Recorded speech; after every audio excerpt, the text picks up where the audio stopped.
Ada satu orang di antara kita mungkin tahajudnya 10 rakaat setiap malam, duhanya 12 rakaat setiap pagi, baca Qur'annya one day one juz, satu hari satu juz, malamnya one night one juz, satu malam satu juz. Satu keluarga di antara kita nih puasanya luar biasa Senin Kamis. Satu keluarga berpuasa Senin Kamis. Tak cukup puasa Senin Kamis, dia puasa Nabi Daud. Sehari puasa, sehari tidak, sehari puasa, sehari tidak. Tak cukup dia puasa Nabi Daud, dia puasa-puasa sunnah lainnya. Istrinya nutup aurat dengan sempurna, pakai nikob, pakai cadar, pakai purda, pakai manset, pakai kos kaki. Suaminya 5 waktu ke masjid tak tertinggal takbiratul ula. Anak-anaknya di pondok pesantren hafiz dan hafizah. Tiap pagi berinfak, tak pernah menggunjing orang. Quran terjaga, aurat terjaga, tahajud terjaga, 5 waktu terjaga, duha terjaga, Quran terjaga, puasa terjaga. Sempurna satu keluarga nih, amalnya.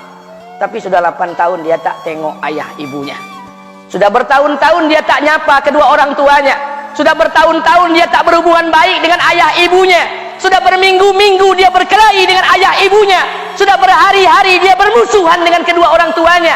Maka anak seperti ini, seluruh amal yang mereka kerjakan tertolak di sisi Allah Subhanahu wa taala, tidak akan diterima Allah. Sebaliknya, kalau ada di antara kita hari ini yang pandai melayani ayah ibunya, tidak ada uang ayah ibu dia kasih uang, tak ada rumah ayah ibu dia buatkan rumah, sakit ayah ibu dia bawa ke rumah sakit, dirawat ayah ibunya dia jaga, kotoran ayah ibunya dia bersihkan pakai tangannya sendiri. Ada di antara kita hari ini yang membersihkan kotoran ayah ibunya lebih dia nikmati daripada makanan yang ia sukai. Begitu luar biasanya dia melayani ayah ibunya. Tapi dia tinggalkan sholat, dia injak-injak perintah Allah, dia tinggalkan perintah Allah dengan mutlak. Maka kebaikan satu orang anak ini kepada ayah ibunya seluruhnya tidak diterima Allah Subhanahu wa taala. Atau jangan-jangan inilah yang menjadi penyebab amal kita tak diterima Allah.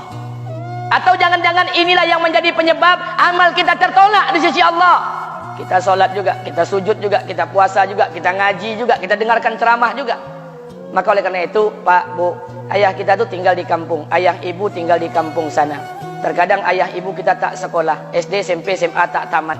Dia sekolahkan kita SD, SMP, SMA, S1, S2, S3 dengan harapan hidup kita lebih baik daripada keadaan dia sekarang. Tapi apa yang membuat kita jarang untuk menjenguk mereka? Saya ingin sampaikan buat kita bersama. Ayah ibu kita tak tahu kita ni eselon 1, eselon 2, Pak. Ayah ibu kita tak tahu pangkat PNS kita 3A, 3B, 3C, 3D, 4A, 4B, 4C, 4D. Ayah ibu kita tak tahu kita ni public figure. Ayah ibu kita tak tahu dan tak mau tahu. Yang dia tahu kita ni anaknya. Ayah ibu kita tak tahu kita punya sawit berapa. Ayah ibu kita tak butuh mobil kita. Dia tak butuh rumah kita. Tapi yang dia butuhkan kita. Apa yang membuat kita jarang untuk menjenguk mereka? Tahun 2016 di Masjid Damai Langgeng, saya diundang ceramah di sana. Habis pulang ceramah, saya baca WA SMS. Ada seorang ustadz Pekanbaru kirimkan WA dengan saya. Saya baca 2 kali, air mata saya menetes. Kenapa? Karena WA itu berisi cerita satu orang ibu sedang menelpon anaknya. Ibunya nelpon anaknya. Assalamualaikum nak. Waalaikumsalam, kata anaknya. Kata ibunya, nak, sudah 1 bulan kau tak tengok ibu. Apa yang membuat engkau berhalangan, nak? Apakah kau sibuk dengan pekerjaanmu? Minggu yang kedua ibunya telepon lagi. Assalamualaikum nak, kata anaknya. Waalaikumsalam. Kata ibunya, nak, ibu dapat kabar apa engkau baru beli mobil baru. Apa betul nak? Kata anaknya, betul bu. Kata ibunya, alhamdulillah nak, ibu bangga kau pandai menyenangkan hati anak istrimu. Minggu yang ketiga ibunya telepon lagi. Assalamualaikum nak, kata anaknya. Waalaikumsalam. Kata ibunya, nak, ibu dapat kabar bahwa engkau baru beli rumah baru. Apa betul nak? Kata anaknya, betul bu. Kata ibunya, alhamdulillah nak, ibu senang kau bertanggung jawab dengan anak istrimu. Minggu yang keempat ibunya telepon lagi. Assalamualaikum nak. Waalaikumsalam. Kata ibunya, nak, tadi ibu pergi ke pasar, ibu jumpa temanmu di pasar. Kata temanmu di pasar, temanmu banyak bercerita tentang kamu. Kata temanmu tadi, kamu baru beli anak anjing seharga 40 juta dari negeri Belanda. Apa betul nak? Kata anaknya, betul. Kata ibunya, nak, dengarkan pesan ibu untuk terakhir kalinya. Apa pesan ibunya? Wahai anakku, engkau pelihara 1 ekor anjing. Kau siapkan harga anjing 40 juta. Kau siapkan rumah untuk anjingmu depan rumahmu. Kau jaga anjingmu pagi, siang, dan sore. Kau mandikan anjingmu pagi, siang, dan sore. Kau kasih makan anjingmu pagi, siang, dan sore. Demi Allah nak, dengarkan pesan ibu untuk terakhir kalinya. Apa kata ibunya? Demi Allah nak, demi Allah, Kalau seandainya Allah menciptakan ibu, kalau seandainya Allah menciptakan ibu untuk yang kedua kali di muka bumi ini nak, demi Allah, ibu tak ingin terlahir sebagai manusia. Ibu ingin lahir sebagai seekor anjing, biar berada depan rumahmu dan melihat wajahmu setiap hari. Ibu kita tak butuh harta kita, Pak. Dia tak butuh uang kita, dia butuh kita. Apa yang membuat kita jarang untuk menjenguk mereka? Pantas hidup kita tidak berkah, pantas rumah tangga kita tidak sakinah, karena hubungan dengan ayah ibu kita rusak selama ini. Masih ada kesempatan, masih yang jauh telepon, yang dekat kunjungi mereka. Demi Allah, kita butuh keberkahan doa mereka. Yang sudah meninggal, ziarahi kuburnya dan doakan mereka.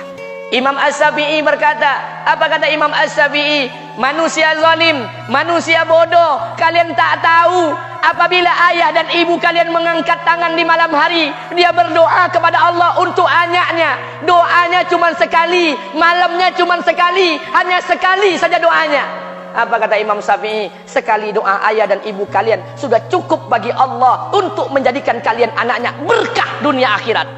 Hari ini berapa banyak doa ayah dan ibu kita, tapi tidak ada keberkahan buat anak mereka. Kenapa? Hati mereka tersakiti. Maka pulang, Pak, cari mak bapak kita. Kita punya rumah hari ini, Bu. Kita punya rumah, punya harta, punya uang, punya pekerjaan, punya kekayaan, punya sawit. Kita jadi orang hari ini jadi pegawai bukan kena sarjana kita, Pak. Kita jadi orang hari ini bukan kena otak kita. Kita jadi orang hari ini bukan kena kepintaran kita. Kita jadi orang hari ini jangan-jangan kena keberkahan doa ayah dan ibu kita yang tak pandai tulis baca di kampung sana. Cari mak bapak kita, Pak. Demi Allah, kita butuh keberkahan doa mereka. Apa guna di kehidupan dunia sementara Allah tidak ridho dengan kehidupan kita? Pantas amal kita tertolak di sisi Allah. Maka pulang ke rumah, cari mak dan bapak kita yang masih hidup, duduk bersama mereka. Kalau seandainya kita tak bisa membahagiakan mereka, jangan pernah menyusahkan mereka. Kalau seandainya kita tak bisa membuat mereka tertawa, jangan pernah membuat mereka menangis. Demi Allah, kita hanya punya satu ayah kandung, kita hanya punya satu ibu kandung. Tidak akan ada ayah kandung yang kedua, tidak akan ada ibu kandung yang kedua. Harta kita cuma satu, ayah kita cuma satu, ibu kita cuma satu. Tidak akan ada ayah kandung yang kedua, tidak akan ada ibu kandung yang kedua. Pangkat jabatan bisa dicari, harta bisa diraih, kesempatan membahagiakan ayah dan ibu kita hanya sekali di kehidupan dunia ini, Pak. Pulanglah. Ketika mereka memanggil, tinggalkan istri, tinggalkan pekerjaan, tinggalkan semua proyek kita. Demi Allah, datangi mereka. Kata Nabi, sesaat kalian duduk bersama ayah dan ibu kalian akan mendatangkan keberkahan. Kenapa kalian tidak duduk bersama mereka?